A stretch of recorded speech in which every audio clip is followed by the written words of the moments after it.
start?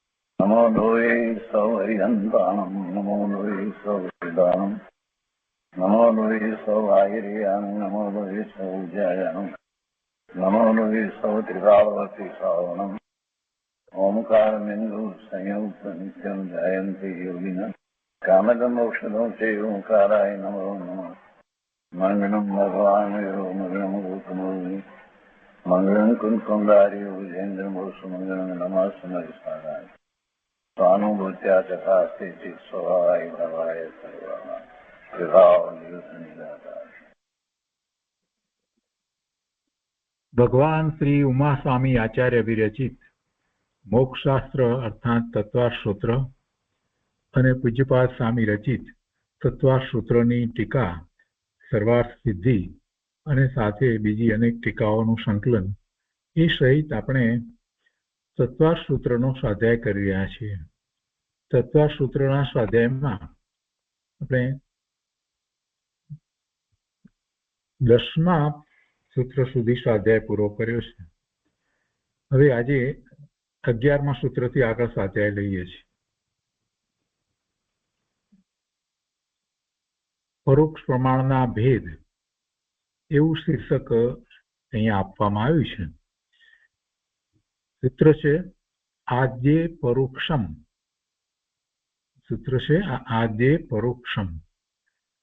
આદ્ય એટલે આદિ શબ્દ ઉપરથી આદ્ય જે શરૂઆતના છે તેને આદ્ય કહેવામાં આવે. આદિ એટલે શરૂઆત, તો આદ્ય એટલે શરૂઆતના બે અર્થાત મતિ જ્ઞાન અને શ્રુત જ્ઞાન. પરોક્ષમ પરોક્ષ પ્રમાણ છે. પાંચે જ્ઞાનને પ્રમાણ તો કયા, એ તો અગાઉની ગાથામાં એ વાતને તો સ્પષ્ટ કરી કે પ્રમાણ છે, એ સિવાય બીજા પ્રમાણ નથી, અને એનો ઘણો વિસ્તાર આપણે સમજ્યા. હવે અહીંયા એમાં એમ કહે છે કે શરૂઆતના બે અર્થાત મતિ જ્ઞાન અને શ્રુત જ્ઞાન એ પરોક્ષ પ્રમાણ છે. અને એની ટીકામાં કહે છે કે અહીં પ્રમાણ અર્થાત સાચા જ્ઞાનના ભેદોમાંથી શરૂઆતના બે એટલે કે મતિ જ્ઞાન અને શ્રુત જ્ઞાન તે પરોક્ષ પ્રમાણ છે.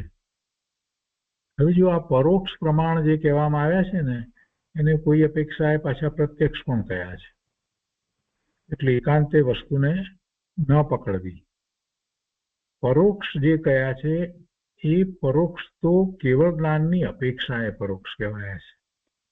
કેવળ જ્ઞાનમાં બધું જ જ્ઞાન પ્રત્યક્ષ એટલે આત્માથી પ્રત્યક્ષ, આત્માથી સીધે સીધું થાય છે એવું કેવળ જ્ઞાન, એને જ્યારે પૂર્ણપણે પ્રત્યક્ષ કહેવામાં આવ્યું છે, તો અહીંયા મતિશ્રુત જ્ઞાન જે છે એમાં વચ્ચે ઇન્દ્રિય મન આવે છે, એટલે એ અપેક્ષાએ એને પરોક્ષ કહેવામાં આવ્યા છે.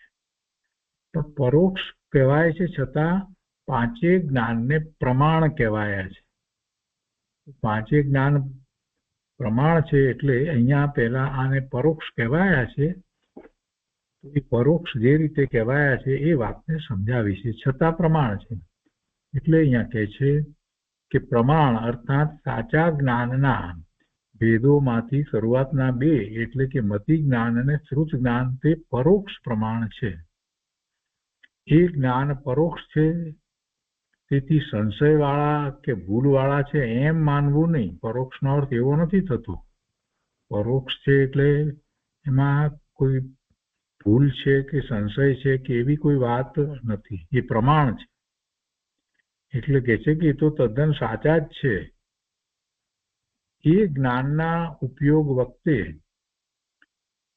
ઇન્દ્રિય કે મન નિમિત્ત છે, તેથી પર અપેક્ષાએ તેને પરોક્ષ કહ્યા છે. એમાં નિમિત્ત વચમાં છે.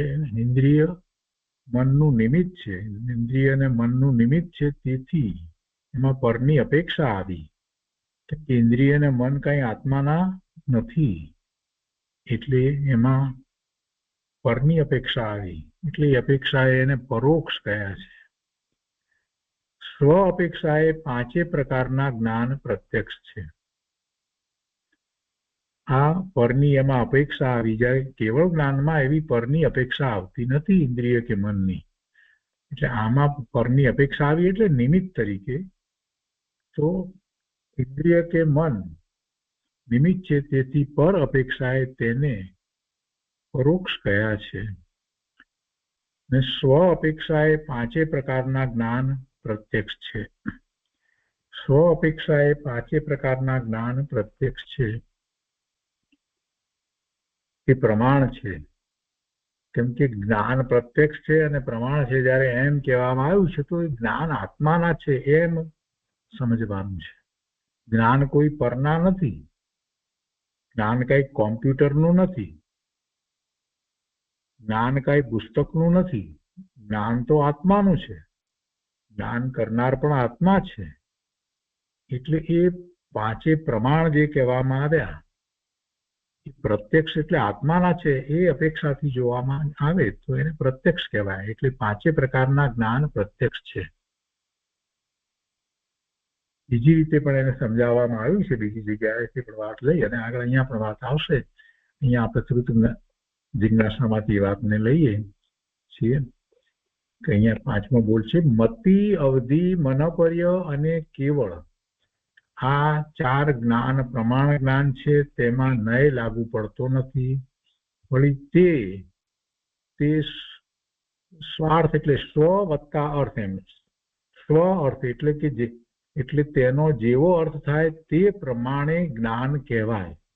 જેમ કે મતિ એટલે મતિ જ્ઞાન કહેવાય, એટલે કે પ્રત્યક્ષ જ્ઞાન છે. સ્વ અર્થ, સ્વ વત્તા અર્થ એટલે સ્વાર્થ પ્રત્યક્ષ છે. સ્વ અર્થ એ પ્રત્યક્ષ છે. એટલે પહેલા તો સીધી વાત ચાર જ્ઞાનની કરી દીધી, એમાં શ્રુત જ્ઞાન નથી લીધું, કેમ કે શ્રુત જ્ઞાનમાં નય ના ભેદ પડે છે.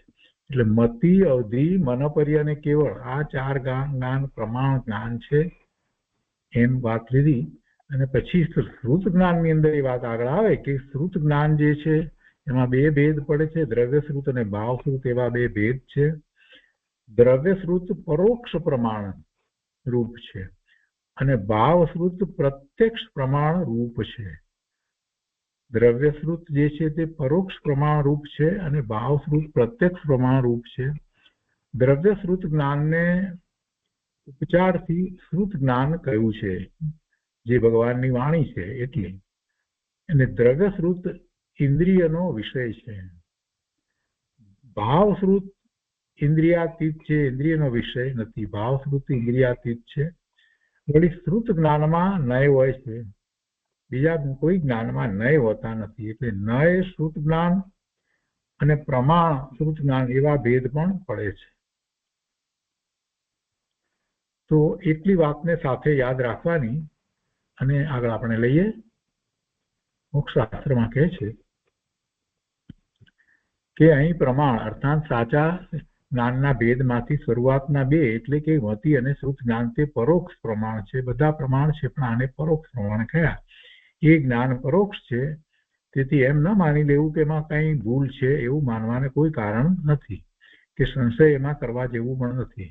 એ તદ્દન સાચા છે, સમ્યક છે. એ જ્ઞાનના ઉપયોગ એ જ્ઞાન તરીકે સાચા છે, એના વિષયની વાત નથી. એ જ્ઞાન સાચા છે એટલે જ્ઞાન તરીકે વસ્તુ સાચી છે. જ્ઞાનનો વિષય એમ નહીં, એમ ન લેવું. તો જ્ઞાન તરીકે કોના છે? આત્માના જ્ઞાન છે, કોઈ બીજાના પરના નથી. એ પ્રમાણ છે અને એ એટલે સાચા છે કે જ્ઞાન છે. જ્ઞાન અપેક્ષાએ એ સાચા છે, સમ્યક છે. હવે અહીંયા એક વાત આગળ કરે છે કે એ જ્ઞાનના ઉપયોગ વખતે ઇન્દ્રિય કે મન નિમિત્ત છે, તે અપેક્ષાએ તેને પરોક્ષ કહ્યા છે. જ્યારે કેવળ જ્ઞાનનો વિચાર કરીએ તો એમાં ઇન્દ્રિય કે નિમિત્ત નથી, એટલે એને પ્રત્યક્ષ કહેવામાં આવ્યું છે. તો એ અપેક્ષાએ એની સાથે સરખામણીમાં આને પરોક્ષ કહે છે. પણ સ્વ અપેક્ષાએ, પોતાની અપેક્ષાએ જોઈએ તો જ્ઞાન જે છે તે પ્રત્યક્ષ છે, પોતાના જ છે, પ્રત્યક્ષ છે, પરના નથી. આ જ્ઞાન કંઈ કોમ્પ્યુટરનું નથી. કોમ્પ્યુટરમાં જ્ઞાન કરવાની શક્તિ નથી, પુસ્તકનું જ્ઞાન નથી, પુસ્તકમાં જ્ઞાન કરવાની શક્તિ નથી. જ્ઞાન કોનું છે? આત્માનું છે. એટલે એ આત્માના જ છે અને પ્રમાણ છે. એટલે સ્વ, પોતાની અપેક્ષાએ એ જ્ઞાન જે છે તે પ્રત્યક્ષ છે.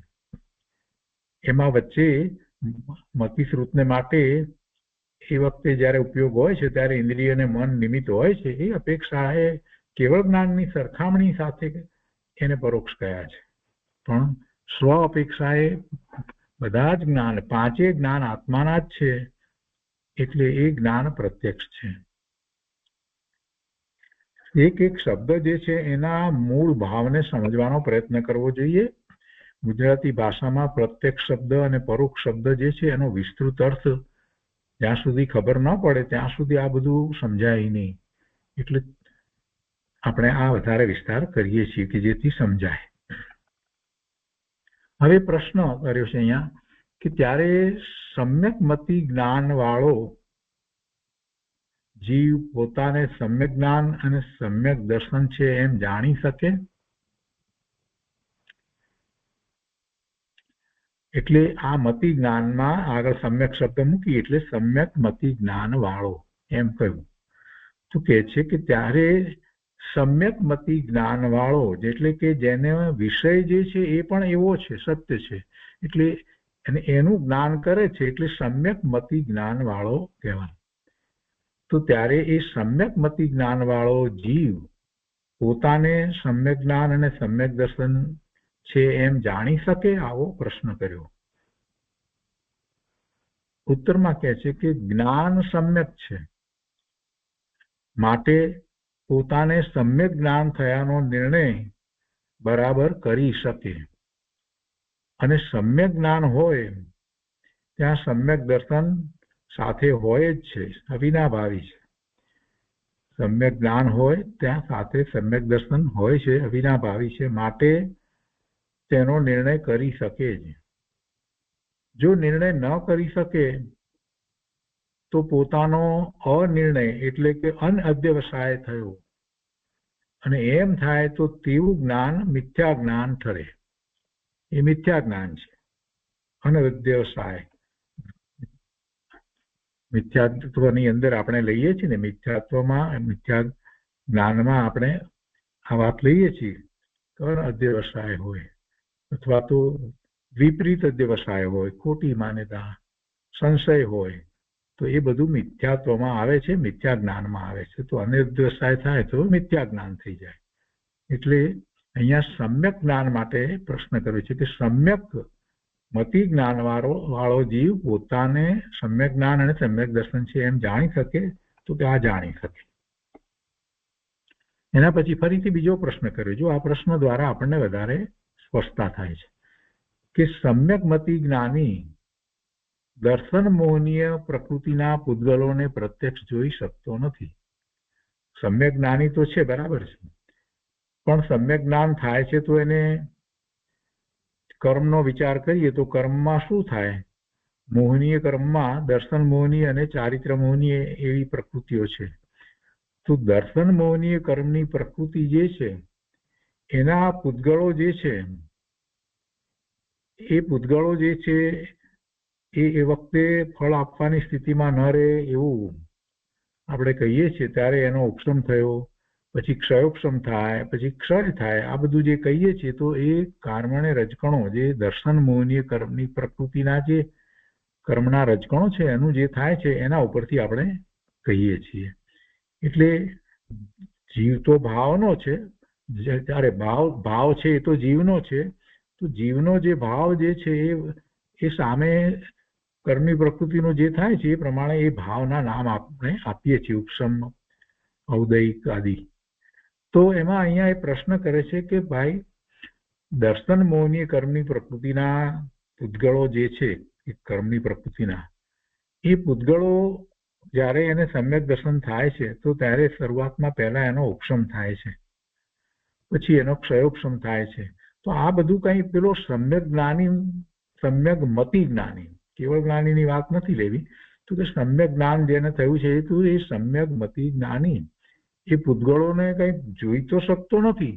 એટલે પ્રશ્ન કર્યો છે કે સમ્યક જ્ઞાની, સમ્યક મતિ જ્ઞાની દર્શન મોહનીય પ્રકૃતિના પૂતગળોને પ્રત્યક્ષ જોઈ શકતો નથી, અને તેના પૂતગળો ઉદયરૂપ હોય કે ઉપસમરૂપ હોય એ બધું એને કેવી રીતે ખબર પડે?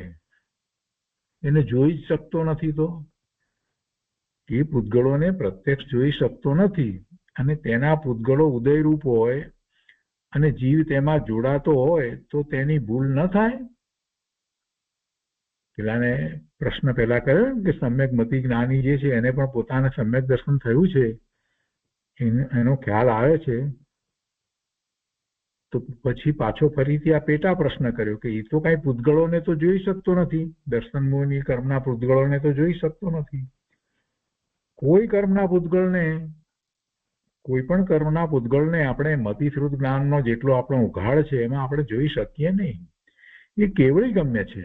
કેવળ જ્ઞાનમાં એ સૂક્ષ્મ વસ્તુ દેખાય. એક પરમાણુનું જ્ઞાન આપણે જે કહીએ છીએ તો કઈ પરમાણુ આપણને થાય ને દેખાય ને એમ જ્ઞાન થાય એવું મતિશ્રુત જ્ઞાનનું સામર્થ્ય નથી, કેવળ જ્ઞાનનું સામર્થ્ય છે. એવી જ રીતે એક સમયનું, એક પ્રદેશનું, તો એને જાણવાનું સામર્થ્ય તો કેવળી ભગવાનનું છે, કેવળ જ્ઞાનનું એ સામર્થ્ય છે. મતિશ્રુત જ્ઞાનમાં એ સામર્થ્ય નથી. પણ મતિશ્રુત જ્ઞાનમાં એવું સામર્થ્ય ન હોય તેથી કરીને પોતાને સમ્યક દર્શન થયું છે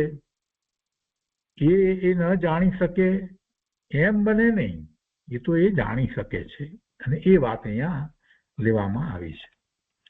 અને અહીંયા જે પ્રશ્ન કર્યો ને કે એ પૂતગળોને તો જોઈ શકતો નથી, તો એ પછી એ પૂતગળોમાં જોડાતો હોય તો એની ભૂલ ન થાય? તો એનું સમાધાન આપ્યું છે. એનો ઉત્તર આપતા કહે છે કે જો ભૂલ થાય તો જ્ઞાન વિપરીત થયું અને તેથી તે જ્ઞાન સમ્યક ન કહેવાય. આપણે તો અહીંયા સમ્યક જ્ઞાનની વાત કરીએ છીએ. ભૂલ થાય તો પછી જ્ઞાન તો વિપરીત થયું, એટલે કહે છે કે તેથી એ જ્ઞાન સમ્યક ન કહેવાય. આપણે તો સમ્યક મતિ જ્ઞાની જે છે અથવા તો સમ્યક જ્ઞાની કહીએ તો એમાં એને મતિશ્રુત જ્ઞાન સહિત જ છે ને. તો એવો એ પોતાને સમ્યક દર્શન થયું છે એ જાણી શકે છે. અને એક ઉદાહરણ દ્વારા એ વાતને સ્પષ્ટ કરી છે કે જેમ શરીર બગડતા અસાતા વેદનીનો ઉદય છે અને સાતા વેદનીનો ઉદય નથી, તેવું કર્મના રજકણો પ્રત્યક્ષ દેખ્યા વગર આપણે અનુમાન કરી શકીએ ને. શરીરમાં તકલીફ થઈ એટલે આપણે એમ કહી શકીએ કે અસાતા વેદનીય કર્મનો ઉદય હોવો જોઈએ, સાતા વેદનીનો ઉદય નથી. કર્મના રજકણોને આપણે પ્રત્યક્ષ જોયા વગર આપણે એમ માનીએ, બરાબર ને. શ્રુત જ્ઞાનના બળ વડે એમ સાચું આપણે જાણી શકીએ છીએ કે એમ જ હોય. તેવી જ રીતે અહીંયા પોતાના જ્ઞાન અનુભવથી શ્રુત જ્ઞાનના બળ વડે દર્શન મોહનીય કર્મ ઉદયરૂપ નથી એમ યથાર્થ સમ્યક નિર્ણય થઈ શકે, સમ્યકપણે જાણી શકાય છે. આવી વાત છે. હવે એમાં અનુમાન આવ્યું પણ છતાં એ પ્રત્યક્ષ, એ અનુમાન જે કહેવામાં આવ્યું છતાંય પણ જ્ઞાન તો એનું છે ને, એટલી અપેક્ષા પ્રત્યક્ષપણું પણ રહી જાય છે અને એવું એ જાણી શકે છે. એ વાતને અહીંયા સ્પષ્ટ કરી. હવે અહીંયા પ્રશ્ન બીજો કર્યો આગળ કે સમ્યક મતિ જ્ઞાન બીજો જીવ ભવ્ય છે કે અભવ્ય છે તે જાણી શકે. પહેલા તો પોતાના સમ્યક દર્શનને જાણી શકે એની વાત લીધી તો કે આ જાણી શકે. પછી એમાં શંકા કરી કે એને તો કર્મને રજકણો તો દેખાતા નથી, તો એ કેવી રીતે જાણે કે એ ઉદયો સાથે જોડાય છે કે નથી જોડાતો? તો કે ભાઈ એને શ્રુત જ્ઞાન છે તો શ્રુત જ્ઞાનના બળ વડે એ પોતે જાણી શકે. અને અહીંયા તો આપણે સમ્યક જ્ઞાનની વાત લઈએ છીએ અને ઉદાહરણ લીધું સાતા વેદની અસાતા વેદનીનું. એ રીતે એ વાત તો પૂરી કરી. તો બીજો એક પ્રશ્ન કર્યો કે સમ્યક મતિ જ્ઞાન બીજો જીવ ભવ્ય છે કે અભવ્ય છે તે જાણી શકે? સમ્યક દ્રષ્ટિ છે, આપણે સમ્યક દ્રષ્ટિ કહીએ કે જેને સમ્યક મતિ જ્ઞાન છે, તો એ એમ જાણી શકે કે પેલો સામો જીવ છે તે ભવ્ય છે કે અભવ્ય છે તે જાણી શકે? આવો પ્રશ્ન.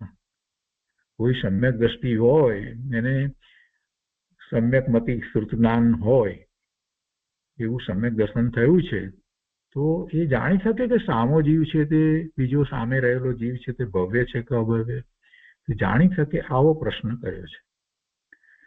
તો સીધો જવાબ અહીંયા નથી આપ્યો, પણ ઉત્તર બાબતમાં જે વિવક્ષા હોય એ વાત અહીંયા લીધી છે.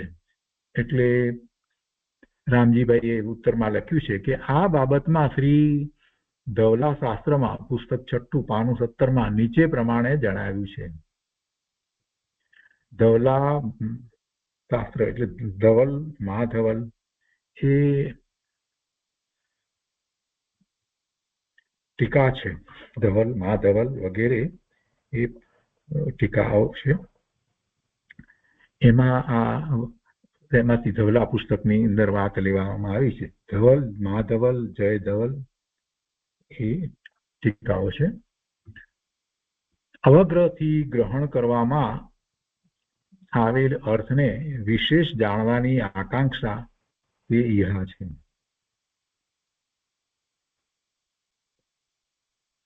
સચખંડ આગમ જે છે એ પ્રથમ શ્રુત સ્કંદ કહેવાય.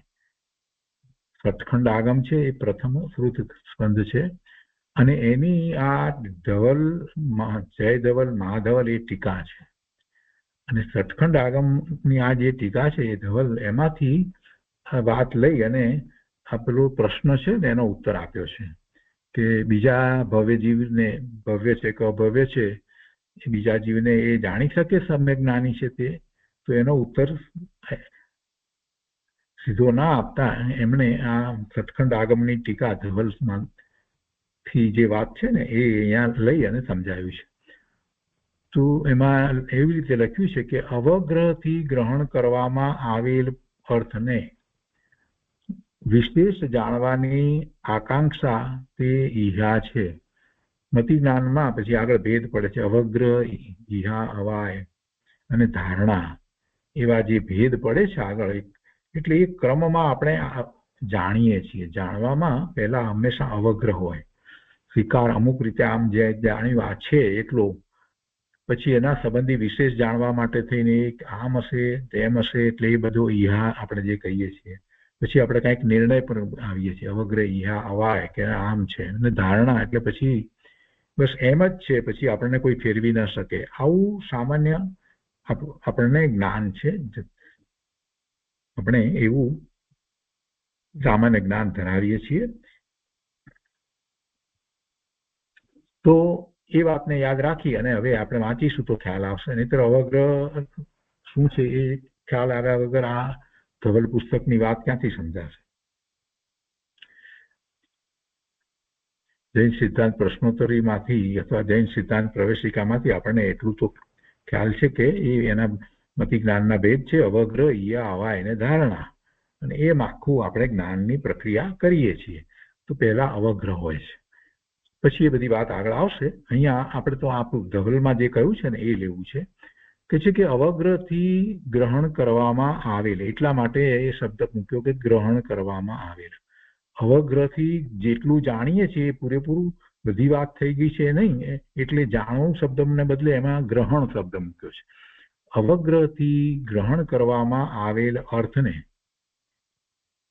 કોઈ પણ વસ્તુનો જે અર્થ આપણે પકડીએ છીએ, જાણીએ છીએ, તો એમાં શરૂઆતમાં જે કંઈક ખ્યાલમાં આવ્યો એ અવગ્રહથી જાણેલ એ કહેવાય, અથવા તો એને અવગ્રહથી ગ્રહણ કરવામાં આવે. એના સંબંધી વધારે પછી આપણે જાણીએ, કંઈક આપણે જાણીએ છીએ આવો આકાર છે, આવું કંઈક લાગે છે, તો એટલું જ આપણને એ વખતે ખ્યાલમાં આવ્યું છે, એ અવગ્રહ છે. પછી આ હશે કે આ હશે એમ જ્યારે ગ્લાસ છે તો આ પ્લાસ્ટિકનો હશે કે કાચનો હશે, જરાક દૂરથી જાણીએ આ ગ્લાસ છે પાણી ભરેલો, લાગે છે કાચના જેવો, પણ પછી પ્લાસ્ટિકનો નીકળે, પણ એ પછીથી ખબર પડે છે. પહેલા અવગ્રહથી ગ્રહણ કરીએ છીએ કે આ ગ્લાસ છે, ટ્રાન્સપરન્ટ જેવો ગ્લાસ છે.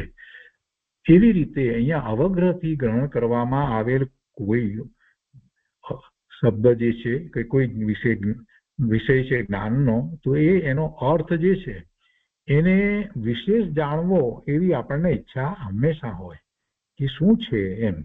તો એને આકાંક્ષા કહી છે. તો એ અર્થને વિશેષ જાણવાની આકાંક્ષા તે ઈહા છે. આ બીજી બહારના પદાર્થોને મેળવવાની આકાંક્ષા ઈચ્છાની વાત નથી.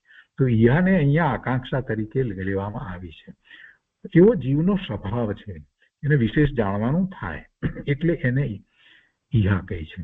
અને ઈહામાં સામાન્ય રીતે એમ થાય કે આ હશે કે કેમ હશે એવો અંદરમાં જાણવા માટે એની આકાંક્ષા છે. એટલે પ્રશ્ન પણ અંદરમાં થાય એટલે એવી ઈચ્છા થઈ છે એટલે એ ઈહા છે. હવે કહે છે કે જેમ કોઈ પુરુષને દેખી શું આ ભવ્ય છે કે અભવ્ય છે, તો એ પ્રકારની વિશેષ પરીક્ષા કરવાનો એને વિચાર આવ્યો, તો એ પણ ઈહા જ્ઞાન કહેવાય. પુરુષ જોયો ત્યાં સુધી અવગ્રહ, પછી એ ભવ્ય હશે કે અભવ્ય, તો એવી વિશેષ પરીક્ષાને ઈહા જ્ઞાન કહેવાય. તો ઈહા જ્ઞાન સંદેહ રૂપ નથી. કેટલાકના મનમાં એવી વાત છે કે જૈન સિદ્ધાંત પ્રશ્નોત્તર માળામાંથી જે વાત કરી છે તો એમાંથી એમ ભાવ પકડે કે એમાં સંદેહ છે. સંદેહનો પ્રશ્ન નથી. એ આમ હશે કે તેમ હશે એમ જ્યારે કહીએ ત્યારે ખરેખર સંદેહ નથી, એ છે તો ખરો જ એમાં, પણ શું છે એમાં વિશેષ જાણવાની અપેક્ષાની મુખ્યતા છે. એટલે વિશેષ પરીક્ષા કરવાને ઈહા જ્ઞાન કહે છે. એટલે અહીંયા શબ્દો કેવા મૂક્યા છે? આકાંક્ષા શબ્દ મૂક્યો છે. એવી ઈચ્છા થાય છે, આકાંક્ષા રહે છે કે એ આમ હશે તેમ હશે શું હશે એમ. એટલે ઈહા જ્ઞાન જે છે એમાં અહીંયા વાતને લીધી કે અવગ્રહથી ગ્રહણ કરવામાં આવેલ અર્થને વિશેષ જાણવાની આકાંક્ષા તે ઈહા છે. જેમ કોઈ પુરુષને દેખી શું આ ભવ્ય છે કે અભવ્ય છે, એ પ્રકારની વિશેષ પરીક્ષા કરવાને ઈહા જ્ઞાન કહે છે. એવી જ રીતે પુરુષને જોયો હોય આપણે અને એને કોઈ વસ્ત્ર એવા વિશેષ વસ્ત્રમાં જોઈને શું હશે, આ કોઈ રાજા હશે કે કોઈ મોટો પુરુષ એવો પ્રધાન કોઈક હશે, મંત્રી હશે કે શું હશે એમ કે એવું જે થાય. તો એવી જ રીતે અહીંયા આ વાત લીધી છે. ભવ્ય હશે કે અભવ્ય હશે એવી વિશેષ પરીક્ષા કરવાને ઈહા જ્ઞાન કહે છે. તો ઈહા જ્ઞાન સંદેહ રૂપ નથી, કેમ કે ઈહાત્મક વિચાર બુદ્ધિથી સંદેહનો વિનાશ થઈ જાય છે. કેમ કે એ દ્વારા તો ખરેખર સંદેહ હતો એ પણ ચાલ્યો જાય છે. એટલે ઈહા જ્ઞાન છે એને તમે સંદેહ રૂપ કહેશો તો ઠીક નથી, પણ એવો વિકલ્પ છે, એવી ઈચ્છા થાય છે. એટલે એ અપેક્ષાથી ક્યાંક કોઈક વખત એને સંદેહ રૂપ કહેવાયું, પણ વાસ્તવમાં તો એ સંદેહને દૂર કરે છે. કેમ કે ઈહાત્મક વિચાર બુદ્ધિથી સંદેહનો વિનાશ થઈ જાય, સંદેહ રહેતો નથી અને એ સંદેહ દૂર કરવા વાળું છે. તો સંદેહથી ઉપર અને અવાયથી નીચે તથા અંતરાળમાં પ્રવૃત્ત થતી વિચાર બુદ્ધિનું નામ ઈહા છે. એટલે જે સંદેહ થયો કે આ ભવ્ય હશે કે અભવ્ય હશે, તો એનાથી ઉપર અને અવાય કે જેમાં એને નિર્ણય થાય છે કે એ ભવ્ય છે, તો એ બે ની વચ્ચેની વાત લીધી છે અહીંયા. તો એ બે વચ્ચેના અંતરાળ પ્રવૃત્તિ જે થાય એવી વિચાર બુદ્ધિ જે છે એને ઈહા કહેવામાં આવ્યું છે. એને ઈહા કહેવામાં સંદેશથી આગળ વધી અને એના સંબંધીની એને આકાંક્ષા થઈ, ઈચ્છા થઈ, જાણવાની એને એવી ઈચ્છા થઈ છે. એટલે પણ હજી નિર્ણય નથી થયો, તો એને ઈહા કહેવામાં આવ્યું. અહીંયા ઈહા સમજાવ્યું છે. કેમ કે ધવલની અંદર જે કહેવામાં આવ્યું છે એમાં ઈહા ને લઈ અને વાતને સમજાવવામાં આવી છે. તો આ ઈહા છે, ભવ્ય છે કે અભવ્ય છે, ને પછી નિર્ણય થાય છે અવાય. તો અહીંયા તો પેલા ભાઈનો પ્રશ્ન તો એ હતો કે એ બીજો ભવ્ય છે કે અભવ્ય છે તેને જાણી શકે. તો આ ધવલની વાત આટલી લીધી, પણ એમાં એ ઈહામાં એને એટલું આવી શકે. હવે શું થાય આગળની વાત લીધી છે, જાણે કે ન જાણે આપણો તો પ્રશ્ન એ છે ને કે ઈહા જ્ઞાનથી જાણેલા પદાર્થ વિષયક સંદેહનું દૂર થઈ જવું તે અવાય છે. પછી એમાં સંદેહ ન રહે તો એને અવાય કહેવામાં આવે. એ નિર્ણય છે, એને નિર્ણય અથવા અવાય કહેવામાં આવે. એટલે કે આ ભવ્ય છે અથવા અભવ્ય છે એમ નિર્ણય ઉપર આવે ત્યારે તો એ અવાય કહેવામાં આવે. હવે કહે છે કે પહેલા ઈહા જ્ઞાનથી શું આ ભવ્ય છે કે અભવ્ય છે એ પ્રકારે જે સંદેહ રૂપી બુદ્ધિ દ્વારા વિષય કરવામાં આવેલો જીવ, એ જીવને વિષય કર્યો ને કે આ જીવ કેવો છે, ભવ્ય છે કે અભવ્ય છે, તો એ પછી એમાં આગળ વધ્યો અને પછી ઈહામાં એને સંદેહ દૂર કરવાની વૃત્તિ થઈ છે. તો કે છે કે એ પ્રકારે જે સંદેહ રૂપી બુદ્ધિ દ્વારા વિષય કરવામાં આવેલો જીવ છે તે અભવ્ય નથી, ભવ્ય જ છે. ભવ્ય જ છે ત્યારે તો નિર્ણય થયો એ ભવ્ય જ છે. કેમ કે તેમાં ભવ્યત્વના અવિનાભાવી સમ્યક દર્શન જ્ઞાન ચારિત્ર ગુણ પ્રગટ્યા છે. એ પ્રકારે ઉત્પન્ન થયેલ નિશ્ચય જ્ઞાનનું નામ અવાય છે. પેલો જીવ જો સમ્યક દ્રષ્ટિ જે છે, સમ્યક દર્શન જ્ઞાન ચારિત્રના ગુણ એને પ્રગટ્યા છે તો એ ભવ્ય જ છે એમ કહી શકાય છે. સમ્યક દર્શન જ્ઞાન ચારિત્ર ગુણ પ્રગટ્યા છે એ પ્રકારે ઉત્પન્ન થયેલ નિશ્ચય એ જ્ઞાનનું નામ અવાય છે. અવાયમાં નિર્ણય છે, પાકો નિર્ણય એવો નિશ્ચય થાય છે. હવે એ કહે છે કે આ ઉપરથી સિદ્ધ થાય છે કે સમ્યક મતિ જ્ઞાન પોતાને તથા પરને સમ્યક દર્શન છે એમ યથાર્થપણે નક્કી કરી શકે છે. એટલે પોતાને સમ્યક દર્શન છે એ પણ નક્કી કરી શકે છે અને બીજાને સમ્યક દર્શન થયું હોય તો એને એ નક્કી કરી શકે છે. જો બીજાને સમ્યક દર્શન નક્કી કરે તો એ જીવ ભવ્ય હોય, એમાં તો કોઈ પ્રશ્ન નથી. પણ પેલો પ્રશ્ન તો અભવ્ય છે એનો હતો. એ અભવ્ય છે તો એ વાત અહીંયા લખી દીધી. સમ્યક દર્શનની વાતને અહીંયા સમજાવી છે. આગળ કહે છે કે આ મોક્ષ શાસ્ત્ર વ્યવહાર શાસ્ત્ર હોવાથી સમ્યક દ્રષ્ટિ જીવનો ઉપયોગ પર તરફ રોકાયો હોય ત્યારે જે મતિશ્રુત જ્ઞાન થાય છે તે સંબંધીનું આ સૂત્ર છે. એટલે જે સૂત્રની વાત છે એના ઉપર આવી ગયા. પણ અહીંયા પ્રશ્ન જે છે એનો જવાબ આપવામાં આવ્યો, પણ છતાંય અભવ્ય વિશેની વાત લીધી નથી. પણ એક વાત લીધી કે જો ભવ્ય છે તો પછી એ અભવ્ય નથી, ભવ્ય છે તો અભવ્ય નથી, એ વાત રહે છે. પણ જેને સમ્યક દર્શન નથી પ્રગટ કર્યું એ ભવ્ય છે કે અભવ્ય છે એ પ્રશ્નનો ઉત્તર અહીંયા આપણને પ્રાપ્ત થતો નથી. જો એને સમ્યક દર્શન હોય તો ભવ્ય છે એ ખબર પડે અને પહોંચે. એ પણ સમ્યક દ્રષ્ટિની વાત લીધી છે કે કોને ખબર પડે. જેને સમ્યક દર્શન થયું નથી એને ખબર ન પણ પડે. સમ્યક દર્શન થયું છે એને તો ખબર પડે, પોતાના સમ્યક દર્શનની પણ ખબર પડે અને બીજાના સમ્યક દર્શનની પણ ખબર પડે.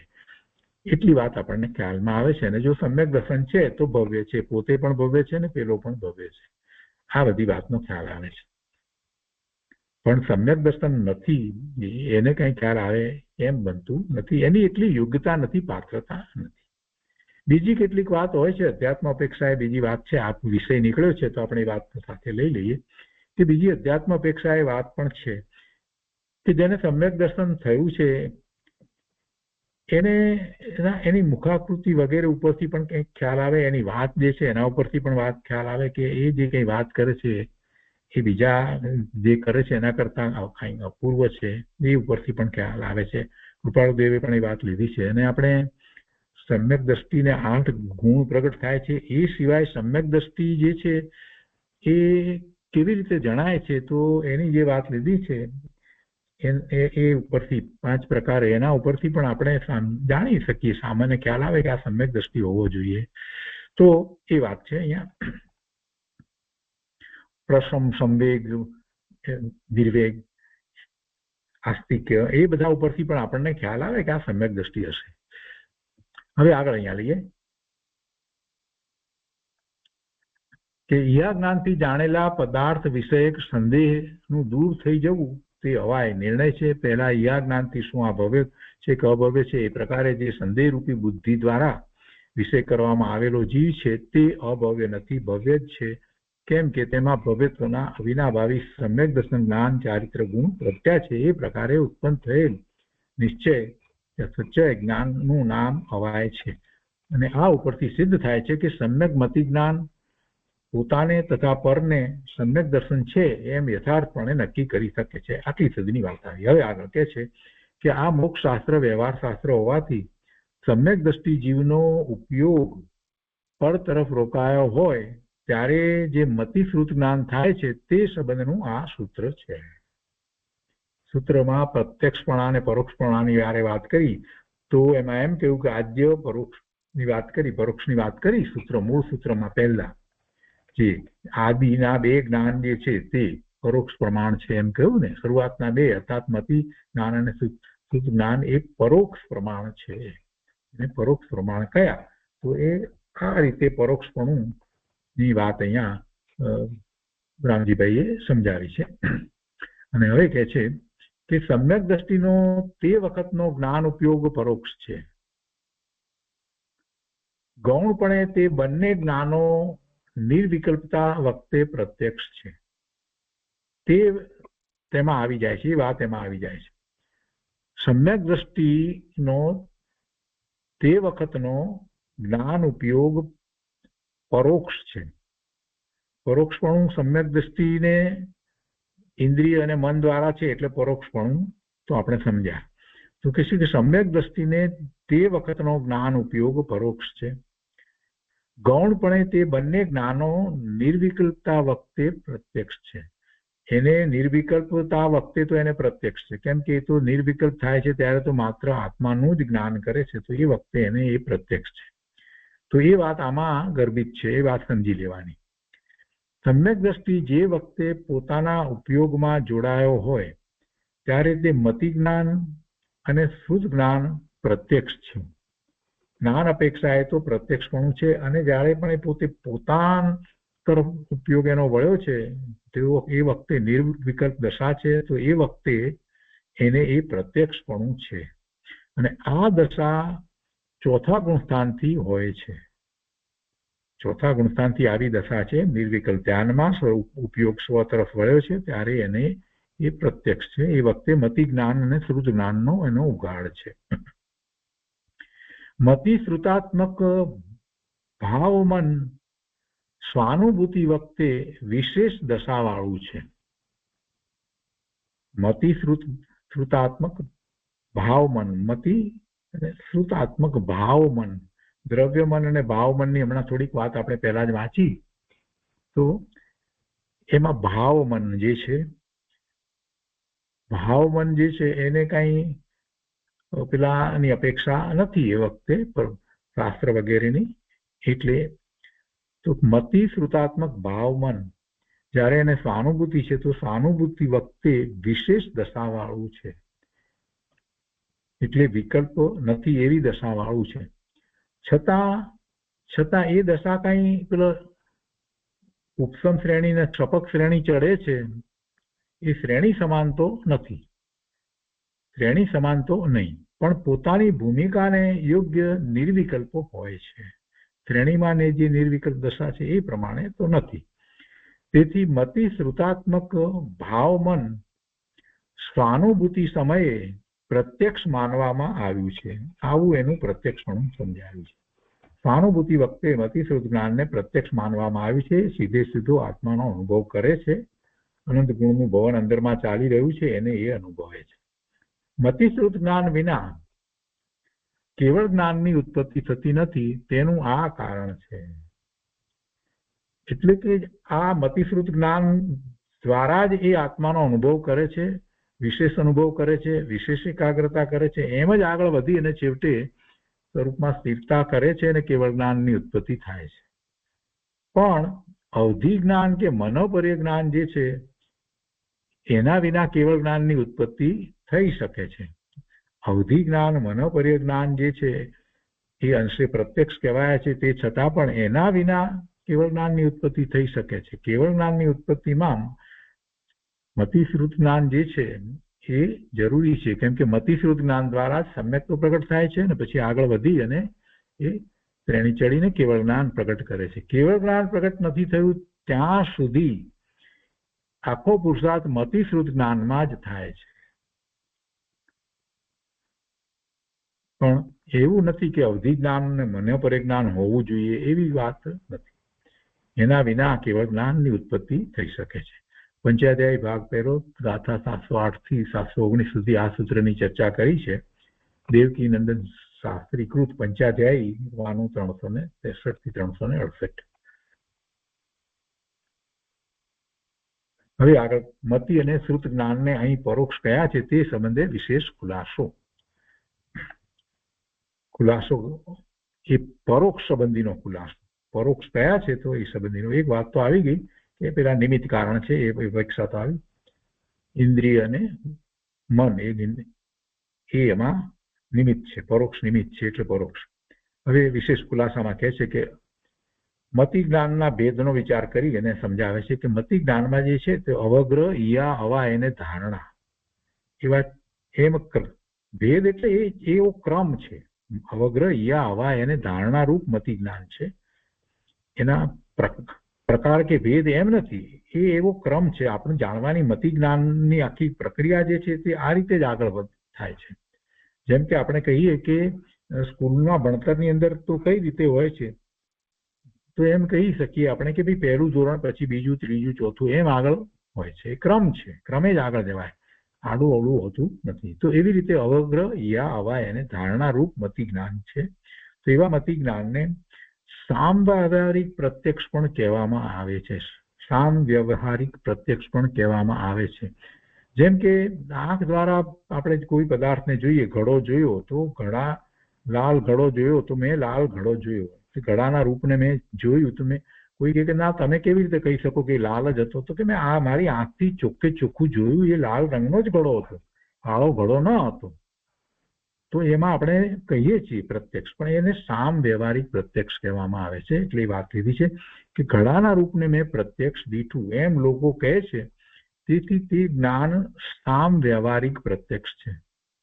એને પરપદાર્થોનું જે ઇન્દ્રિય દ્વારા જે જાણપણું જે થાય છે એવા જ્ઞાનને સામ વ્યવહારિક પ્રત્યક્ષ કહેવામાં આવે છે.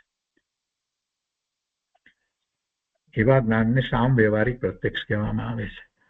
પણ જે જ્ઞાન પરમાર્થે જે જ્ઞાનની વાત આપણે કરી રહ્યા છીએ, એ જ્ઞાન તો આત્માનો સ્વભાવ જ છે. અને એ જ્ઞાન જ્યારે એને થાય છે ત્યારે એમાં દ્રવ્યશ્રુત નિમિત્ત છે. તો દ્રવ્યશ્રુત જ્યારે નિમિત્ત છે એટલે ભગવાનની વાણી એ નિમિત્ત છે. તો એ વાણી આપણે ગ્રહણ કરીએ છીએ, ઇન્દ્રિય દ્વારા ગ્રહણ કરીએ છીએ, કાન દ્વારા સાંભળીને કે આંખ દ્વારા જોઈને, શાસ્ત્રમાંથી કે એ રીતે જે તો અને મન દ્વારા એનો નિર્ણય થાય છે બધો. એટલે એમાં ઇન્દ્રિય અને મન જે છે એ નિમિત્ત છે. એટલે એ અપેક્ષાએ એને પરોક્ષ કહેવામાં આવે, પણ એ પ્રમાણ છે. એ પ્રમાણ છે. અને આ સામ વ્યવહારિક પ્રત્યક્ષની વાત અહીંયા કરી. હવે અહીંયા આગળ કહે છે કે શ્રુત જ્ઞાનમાં 3 પ્રકાર પડે છે: સંપૂર્ણ પરોક્ષ, અંશે પરોક્ષ અને પરોક્ષ બિલકુલ નહીં પણ પ્રત્યક્ષ. એમ 3 પ્રકાર પડે છે. પહેલો પ્રકારમાં કહે છે કે શબ્દરૂપ શ્રુત જ્ઞાન છે. મતિ જ્ઞાનની વાત અહીંયા પૂરી કરી, પછી અહીંયા શ્રુત જ્ઞાનની વાત કરે છે ને, એમાં પણ પરોક્ષ ને પ્રત્યક્ષપણાની વાત છે ને, એટલે કહે છે કે શ્રુત જ્ઞાનમાં 3 પ્રકાર: સંપૂર્ણ પરોક્ષ, અંશે પરોક્ષ અને બિલકુલ પરોક્ષ ને એટલે પ્રત્યક્ષ. તો શબ્દરૂપ શ્રુત જ્ઞાન છે તે પરોક્ષ જ છે. તેમજ દૂર એવા સ્વર્ગ, નરક આદિ બાહ્ય વિષયોનું જ્ઞાન કરવા વાળું વિકલ્પ રૂપ જે જ્ઞાન છે તે પણ પરોક્ષ જ છે. બીજું, આભ્યંતરમાં સુખ દુઃખના વિકલ્પ રૂપ જે જ્ઞાન થાય છે અંદરમાં, આભ્યંતરમાં એટલે અંદરમાં સુખ દુઃખના વિકલ્પ રૂપ જે જ્ઞાન થાય છે તે, અથવા તો હું અનંત જ્ઞાન આદિ રૂપ છું એવું જે જ્ઞાન, તે ઈષત પરોક્ષ છે. ઈષત એટલે કિંચિત, કિંચિત એ પરોક્ષ છે. અને ત્રીજું, જે નિશ્ચય ભાવશ્રુત જ્ઞાન છે, જે નિશ્ચય ભાવશ્રુત જ્ઞાન છે તે શુદ્ધ આત્માની સન્મુખ હોવાથી સુખ સંવિતિ જ્ઞાન સ્વરૂપ છે, સુખના અનુભવ સ્વરૂપ જેવું જ્ઞાન છે. તો તે જ્ઞાન જો કે પોતાને જાણે છે તો પણ ઇન્દ્રિયો તથા મનથી ઉત્પન્ન થતા વિકલ્પોના સમૂહથી રહિત છે, એટલે એ નિર્વિકલ્પ છે. એટલે અભેદને તેને આત્મજ્ઞાન શબ્દથી ઓળખવામાં આવે છે. તે જો કે કેવળ જ્ઞાનની અપેક્ષાએ પરોક્ષ છે, તો પણ એ પ્રત્યક્ષ છે ને, અનુભૂતિ તો થાય છે ને, પ્રત્યક્ષપણું એમાં છે ને. તો પણ છદ્મસ્થોને ક્ષાયિક જ્ઞાનની પ્રાપ્તિ ન હોવાથી ક્ષયોપક્ષમી જ્ઞાન હોવા છતાં તેને પ્રત્યક્ષ કહેવામાં આવે છે.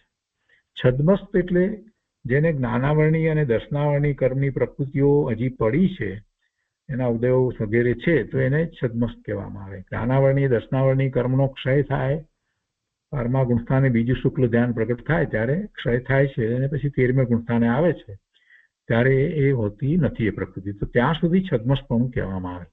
તો છદ્મસ્થને જ્યારે આત્માની અનુભૂતિ છે એ વખતે જે જ્ઞાન છે એને અહીંયા પ્રત્યક્ષ કહેવામાં આવ્યું છે. અને આ પ્રત્યક્ષ પેલા કેવળ જ્ઞાન જેવું નથી, એ એની સાથે વાત લીધી. તો આ શ્રુત જ્ઞાન સંબંધીની વાત લીધી, મતિની લીધી, પછી શ્રુતની વાત લીધી. હવે આગળ પ્રશ્ન કર્યો છે અને વધારે સમજાવ્યું છે કે આ સૂત્રમાં મતિ અને શ્રુત જ્ઞાનને પરોક્ષ કહેલ છે, છતાં ઉપર તમે તેને પ્રત્યક્ષ કેમ કહો છો, છતાં પણ તમે આ પ્રત્યક્ષની વાત કેમ લાવે?